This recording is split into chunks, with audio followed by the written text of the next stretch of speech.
ગીર સોમનાથ જિલ્લા વહીવટી તંત્ર દ્વારા ચાલી રહેલા ડિમોલેશનની કામગીરીને લઈ અને કોંગ્રેસ દ્વારા ગંભીર આક્ષેપો લગાવવામાં આવ્યા છે। જે વિસ્તારોમાં કોંગ્રેસને લીડ મળી તેવા વિસ્તારોમાં રાજકીય ઇશારે તંત્ર ડિમોલેશન કરતું હોવાનો આક્ષેપ કરવામાં આવ્યો છે।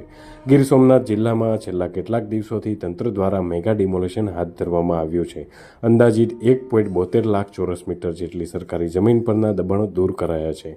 તો બીજી તરફ કોંગ્રેસ દ્વારા આક્ષેપ લગાવવામાં આવ્યો છે કે તંત્ર દ્વારા જે વિસ્તારમાં કોંગ્રેસમાં લીડ નીકળી છે તેવા વિસ્તારોને રાજકીય ઇશારે નિશાનો બનાવી અને મનસ્વી રીતે ડિમોલેશનની કામગીરી હાથ ધરવામાં આવી છે।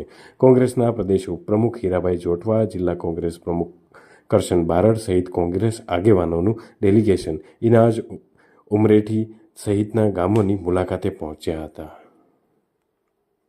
મને એ ધ્યાનમાં હતું કે ગઈકાલે જે સાંસદ બોલ્યા કે હું એક નો બદલો લઈ, એ ખરેખર હકીકત છે કે કેમ?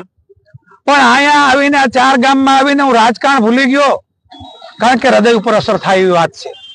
મતલબ એનો અર્થ થયો કે સંપૂર્ણ રાજકીય ઇશારે જેને પ્રી મોન્સૂન તમે જોયા ગો ગુસ્સિયામાં ક્યાંય પ્રી મોન્સૂન ને શું લેવા દેવા, અહીંયા પાણી નીકળવાની કઈ વાત કરે છે, અહીંયા પેશકદમી હટાવવાનું કયું કારણ છે?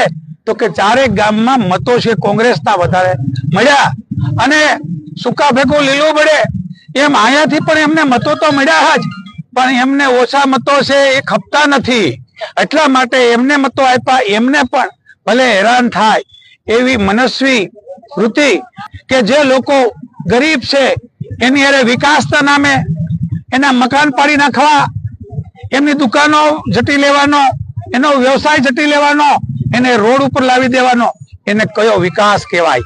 મતલબ કે સંપૂર્ણ મનસ્વી રીતે આ 4 ગામમાં જે ગામોમાં કોંગ્રેસને વધારે મત મળ્યા એમને ટાર્ગેટ કર્યા, જેને લીધે 33% એમને મત મળ્યા, એમને લોકોને પણ ટાર્ગેટ કરી નાખ્યા છે।